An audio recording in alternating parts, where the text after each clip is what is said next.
नमस्कार। प्रारब्ध पर एक बार फिर आप सभी का स्वागत है। मैं हूं अवनीश। स्क्रीन के दूसरे हिस्से में आप जिन्हें देख रहे हैं आप हैं बाबा रामदास जी, हमारे नियमित गेस्ट, साई के भूतपूर्व कोच हैं। सबसे पहले आइए स्वागत कर लेते हैं बाबा रामदास जी का। बाबा जी नमस्कार। जय हो जय हो, भक्तों की जय हो जी। दर्शकों, अगर जो भी बाबा रामदास जी को नियमित प्रारब्ध पर देख रहे हैं और तमाम अन्य विषयों पर, खासतौर से पहलवानों के विषय को लेकर और उसके साथ कई अन्य विषयों पर लगातार हर दूसरे दिन जिन्होंने भी देखा है बाबा रामदास को, आज स्क्रीन के दूसरे हिस्से पर जरा उनके चेहरे पर ध्यान दें। और मैं तो ये कहूंगा कि चाहे तो वीडियो को थोड़ा सा बढ़ा के देखें, उनके चेहरे पर कुछ चोट दिखाई दे रही है। बाबा जी, ये महाप्रसाद कहाँ से?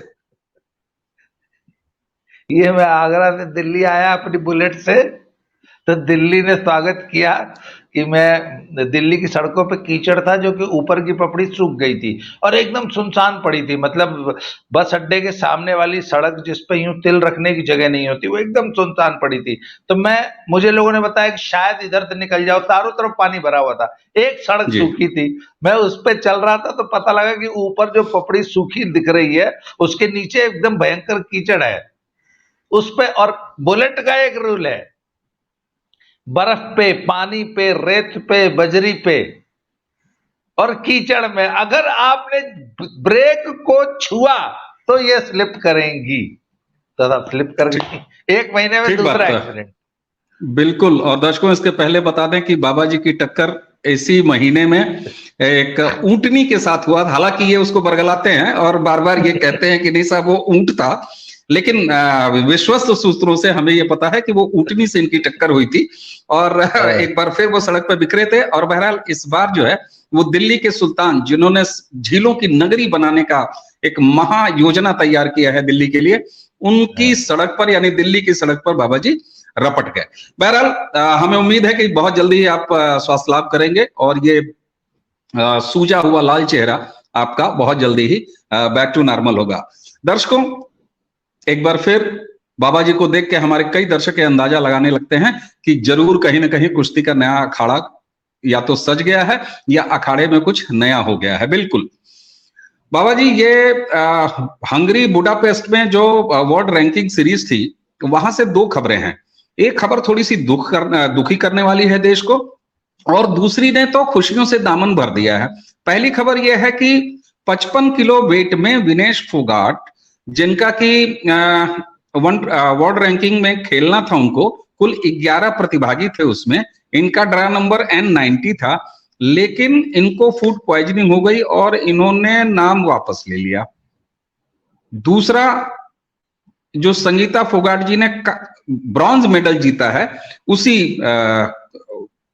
59 किलो वेट वर्ग में, और उनके ऊपर बाद में चलेंगे। विनेश फोगाट जी के साथ क्या हुआ बाबा जी, नाम वापस ले लिया? देखिए, सबसे पहले तो आप तो मुझे 1-1.5 महीने से सुन रहे हैं इस विषय पे।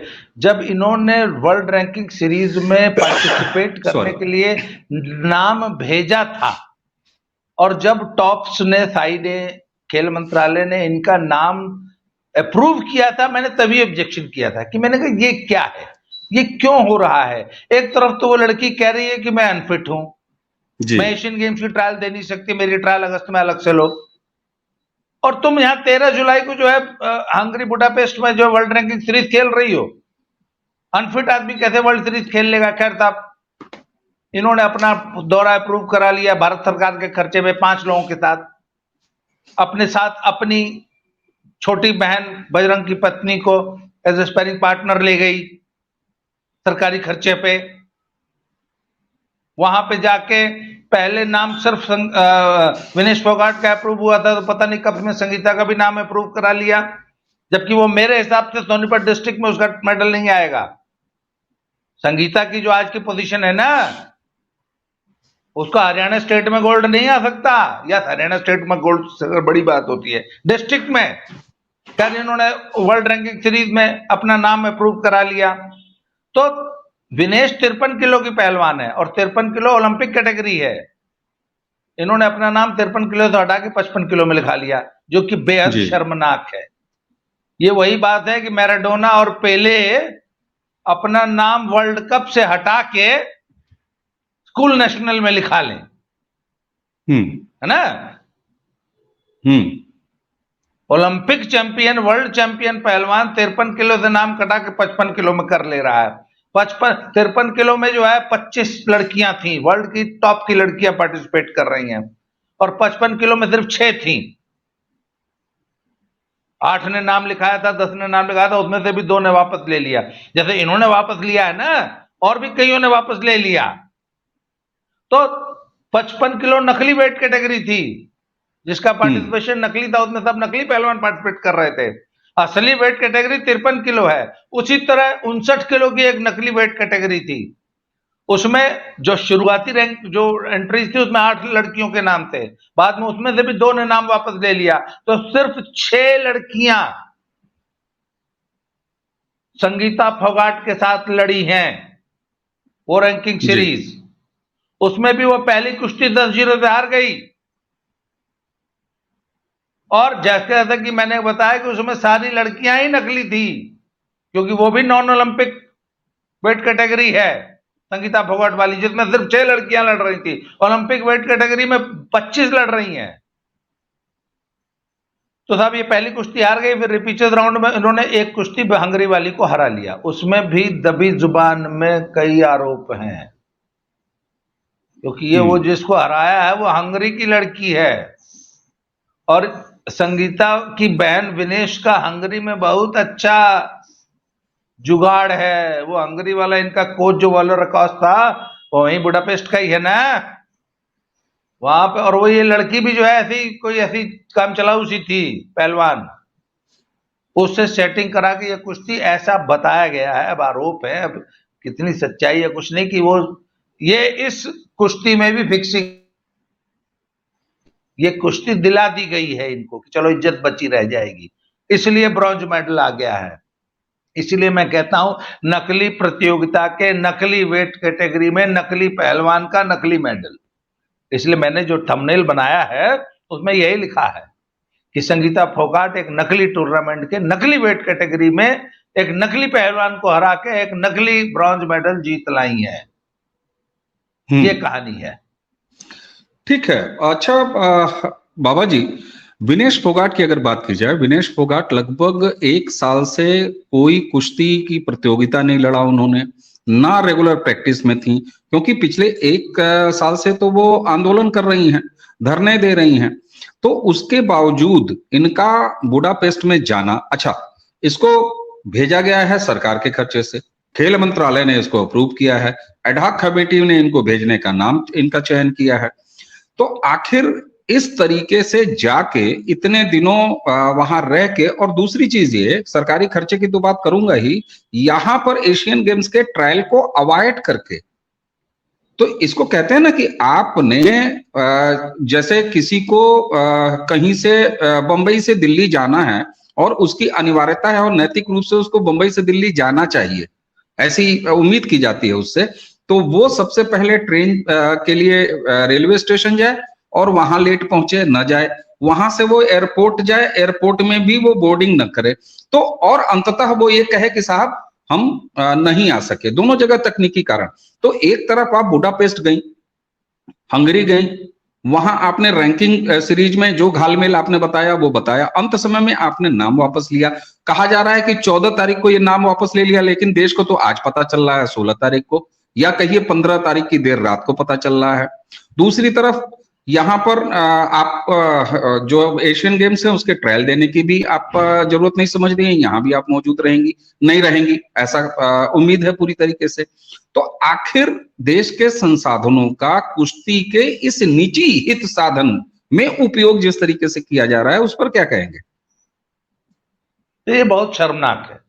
ये पूरी लड़ाई जो है बहुत ही शर्मनाक है, और ये कुछ 2-3 लोगों का जो है ना थथरई है, ये उन्होंने पूरी कुश्ती को जो है दांव पे लगा रखा है। पूरा कुश्ती जगत जो है थू कर रहा है। अभी भी आज की तारीख में, आज संडे है ना, हाँ जी, आज संडे को लगभग 5 बजे तक एडहॉक कमेटी ने ट्रायल्स की नोटिफिकेशन नहीं निकाली है। मतलब किस किस वजन में कहाँ कैसे कब कितना होगा, अभी तक इसकी कोई आधिकारिक सूचना नहीं है, सिर्फ डेट डिक्लेयर की है। और अभी तक ये सस्पेंस बना हुआ है कि इन 3 धरनाजीवियों विनेश, बजरंग और साथ में रवि दहिया के वदन में क्या होगा, ट्रायल होगी कि नहीं होगी, है क्या इनको वाइल्ड कार्ड एंट्री सीधे बिना ट्रायल के एंट्री देने का एक षड्यंत्र रचा जा रहा था एडहॉक कमेटी के सलाहकारों द्वारा। हालांकि एक सलाहकार अशोक गर्ग जी ने मुझे स्वयं फोन करके परसों शाम को आश्वस्त किया कि आप निश्चिंत रहिए, 18 वजनों में बाकायदा निष्पक्ष ट्रायल ली जाएगी, किसी को कोई अड्ड्यू फेवर नहीं दिया जाएगा।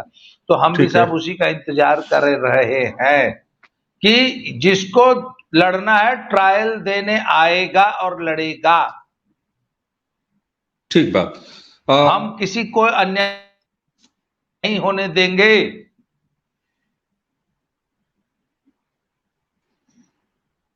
जी बिल्कुल, आपने हमारे साथ पिछली बातचीत में ही इस बात का ऐलान किया था कि इस पूरे जो एक्चुअल में अब पहलवानों के साथ, जो जूनियर पहलवान हैं उनके साथ जो वास्तविक शोषण हो रहा है, ये पिछले 6-8 महीनों से सड़क पर कुश्ती सजा के, सड़क पर धरने की कुश्ती सजा के अन्यथा शोषण की बात कर रहे थे।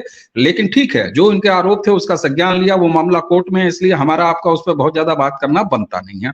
लेकिन वाकई में जिन जूनियर पहलवानों का शोषण अब साफ साफ दिखाई दे रहा है इन स्टार पहलवानों के सामने, जो अपने निजी साधन, अपने निजी हित साधन का माध्यम बना लिया है इन्होंने डब्ल्यूएफआई को और पूरी तरीके से इस एडहॉक कमेटी को। इस बीच में मैं आपको बता दूं, जहां से मैंने एक वेबसाइट है www.uww.org, जो हंगरी बुडापेस्ट में ओपन ये जो रैंकिंग टूर्नामेंट है, उसमें सीधे सीधे नाम दिखाई दे रहे हैं और उसमें संगीता के कैटेगरी में 6 पहलवान हैं, जिनको आपने बताया कि वो कॉस्मेटिक पहलवान है, जहां से वो ब्रॉन्ज मेडल उठा के ले आई हैं। तो जरा ये बताइए कि ये हारने के बाद एक कुश्ती इन्होंने 10-0 से हारा, दूसरा इन्होंने जीत लिया, तो फिर इन 6 में से इनका ब्रॉन्ज मेडल कैसे कंफर्म हो गया, या हो जाता है ऐसे ही हो जाएगा? जिस आधार पर इसको आप फर्जी ब्रॉन्ज कह रहे हैं। उन्होंने वो फर्जी ब्रॉन्ज इसलिए क्योंकि कोई कंपटीशन था नहीं। मैं फर्जी ब्रॉन्ज इसको इसलिए बोल रहा हूँ, 6 लड़कियां यदि हैं तो उसमें भी जब ड्रॉ डलता है तो उसमें जो एक पहलवान जो फाइनल में पहुंच जाता है, तो जो फाइनल से हारने वाले, फाइनलिस्ट से हारने वाले सभी पहलवानों की आपस में कुश्ती कराई जाती है और ब्रॉन्ज मेडल निर्धारित किया जाता है। ठीक है, तो उसके हम टेक्निकल जार्गन में नहीं पढ़ेंगे। तो इस तरीके से इनका उसमें ब्रॉन्ज आया है। पर मुझे एक विश्वस्त सूत्र ने बताया कि उसमें भी हंगरी वाली लड़की के साथ सेटिंग की गई है। मैंने आपको बहुत पहले भी बताया था एक बार कि कुश्ती में भी कुश्ती का लेने देना बहुत चलता है, बहुत सारी फिक्सिंग हो जाती है व्यक्तिगत संबंधों के आधार पे। तो बिल्कुल उस लड़की से जो है, हाँ, तो ये ऐसे आरोप है कि ऐसी फिक्सिंग कर ली गई है। अब हालांकि ऐसे आरोप सिद्ध नहीं किए जा सकते। 2 पहलवान आपस में कान में बतला लिए और मैट पे जाके एक पहलवान ने 2 पॉइंट दे के कुश्ती हार गया, तो आप इसको प्रूव नहीं कर सकते। बिल्कुल सही बात। पर ऐसे आरोप हैं, ऐसे आरोप हैं। इसीलिए मैं इस ब्रॉन्ज मेडल को नकली, असली ब्रॉन्ज मेडल मैं तब मानता जब आप ओलंपिक वेट कैटेगरी में जहां 26-27 लड़कियां पार्टिसिपेट कर रही हैं, उनमें लड़ती आप और जीतती, तो हम आपको बधाई देते। अच्छा, इन दोनों कैटेगरीज में फर्क क्या होता है, जिसको आप एक ओलंपिक वेट कैटेगरी बोल रहे हैं और दूसरा आप कॉस्मेटिक वेट कैटेगरी बोल रहे हैं? नॉन ओलंपिक होता क्या है कि पहले पुराने जमाने में कुश्ती में 10-11 वजन हुआ करते थे।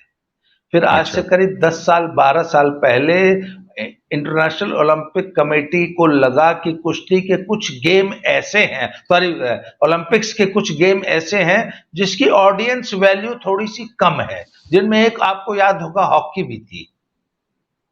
अच्छा। और उसी तरह कुश्ती भी थी। और एक बार तो यहां तक अफवाह उड़ाई गई कि कुश्ती को ओलंपिक से हटा दिया जाएगा।